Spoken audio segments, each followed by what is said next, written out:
Mr. Dennis Tan.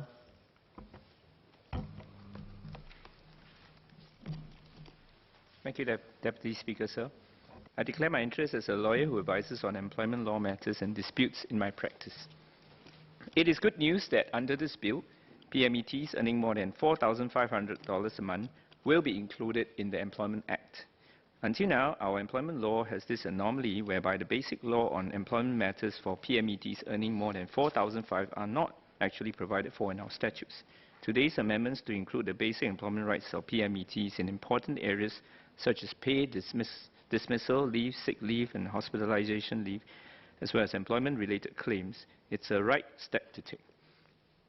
The bill proposes to introduce a new definition of the word dismiss. I have some concerns about a part of the definition beginning from, I quote, and includes the resignation of an employee if the employee can show on a balance of probabilities that the employee does not resign voluntarily but was forced to do so because of any conduct or omission or cause of conduct or omissions engaged in by the employer. I do understand and accept the intention to include the situation where an employee may be forced by circumstances created by an employer to resign.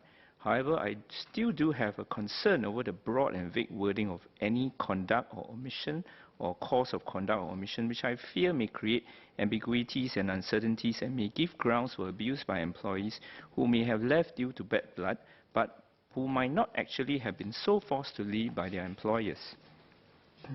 The bill also proposes to provide the right for a relevant employee to lodge a claim at the Employment Claims Tribunal for wrongful dismissal. For someone who is employed in a managerial or an executive position, Clause 3B of the bill proposes to reduce the prior period of service from 12 to 6 months before a claim can be lodged. May I ask the Minister, why does the government now think that 6 months is sufficient, and why, for example, it should not be less than, for example, 3 months, which is a common duration for confirmation of employment? Mr. Deputy Speaker, sir, in light of the recent High Court decision in Hassan Shofiq against China Civil Singapore Private Limited, it's a 2018 case in the Singapore High Court, would the Minister consider providing a clear statutory definition of what constitutes a manager or executive in the Employment Act itself?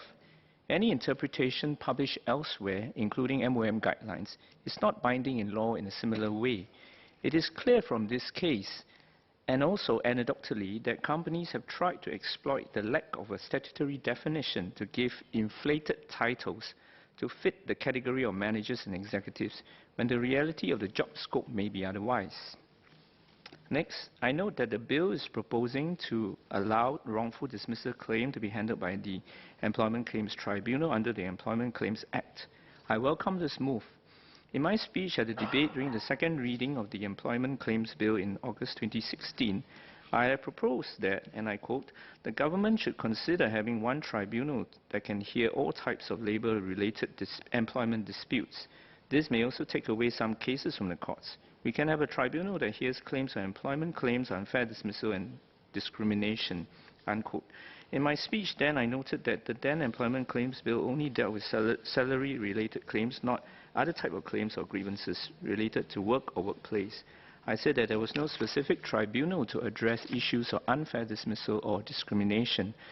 I also said that MON had in previous years acknowledged that there are such cases. In January 2013, the then Acting Minister for Manpower said that from 2007 to 2012, MOM received annually an average of 70 cases from female employees who felt they had been unfairly dismissed, out of which 70% involved pregnant women. I had said in my speech then that we should not overlook the issues of unfair dismissal or discrimination, but that we should look to the examples of other first world countries like the UK, which had been having an employment tribunal handling different types of claims. I also pointed out that employment claims disputes are often mired in the context of contending allegation of breaches of employment contract. I said the following: unfair dismissal or discrimination could well be part of the factual matrix in some of these cases. How would the tribunal handle submissions or evidence on such issues? It may well be unfair to parties in such cases for the appointed tribunals to just ignore arguments relating to, for example, unfair dismissal or discrimination.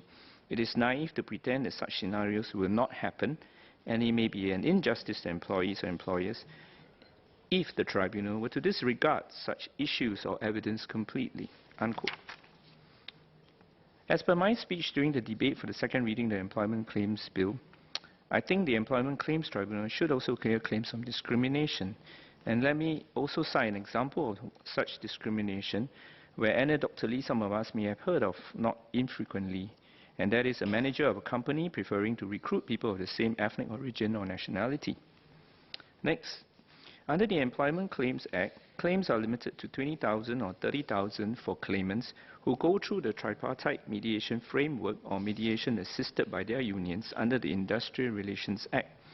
In the debate at the second reading of the Employment Claims Bill, I also said that, and I quote, "we should set a higher minimum monetary limit for cases before the Employment Claims Tribunal. A good indication of a minimum limit should be the median annual income so that employers are less likely to be able to delay a hearing before the tribunal on the calculation that the employee may not have sufficient resources to pursue the case in the civil courts. Hence, the claim limit should be raised beyond $20,000. Let it cover claims involving PMETs too and PMETs with higher income." Unquote. With today's amendment bill, the Employment Act will now cover PMETs earning more than $4,500. I also understand that the Employment Claims Tribunal is already hearing claims from PMETs. However, it appears that the limits of $20,000 and $30,000 has not been raised yet. Would the government consider raising this limit so that more disputes can be heard by the tribunal? Mr. Deputy Speaker, in closing, let me touch briefly on the importance of quality of case handling both at the Employment Claims Tribunal hearing and the mediation before any such hearing. I have previously spoken against the provision in the Employment Claims Bill which allows the tribunal not to be bound by rules or evidence in the conduct of any proceedings, where I pointed out that the risk of a tribunal failing to consider relevant evidence or making its decision based on arguably wrongful evidence cannot be discounted, and this affects the quality of justice. Naive or lesser educated workers who may not know how best to protect themselves with written evidence of any agreement with their employers may be disadvantaged by such a system. Employees have no right to have lawyers representing them at the Employment Claims Tribunal, as the law does not allow representation by lawyers. So this means that lay people may not be fully equipped to ensure that their rights are protected and appropriate arguments are made in their favor. At the same time, I believe that the law does not expressly prohibit companies from using their in-house legal counsel, who may be a fully qualified lawyer, to represent them at such proceedings. This may arguably not be fair to the employees. It is a possible loophole which the government may wish to look to address. Perhaps it may be more appropriate to have a non-legally trained person to represent the employer at a tribunal hearing. Even with legal provisions which may set the Employment Claims Tribunal apart from, say, the state courts in hearing its usual cases in the magistrates and district courts, the Employment Claims Tribunal should always apply the law as faithfully as it can so that both employments and employees alike will be treated fairly and in accordance with their position under the law. Similarly, each party's legal position under the employment contract must also be fully recognized during the any mediation process before that. I remember a few years ago, a client of mine received a complaint of wrongful dismissal lodged by an ex-employee with MOM.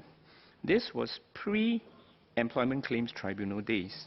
The employee had a record of disciplinary issues which the employer was able to present to MOM. Notwithstanding the disciplinary case, the employer had properly terminated the employment contract according to the notice provision of her employment contract, and the employee was paid according to what she was due to be paid under the contract. The employer could well have terminated the contract on disciplinary grounds, which would have meant that she would have been paid less upon termination. However, contrary to the clear contractual provision and despite the disciplinary breaches, the court was told by MOM the company was told by MOM to provide ex gratia payment to the employee. I hope that such a case was indeed a one-off, and certainly I believe that such experiences should not be allowed to happen under the new regime where claims or wrongful dismissals will be heard in the Employment Claim Tribunal including any mediation process. Mr. Deputy Speaker, sir, this bill is a step in the right direction, and notwithstanding the proposals and concerns I have raised, I support this bill.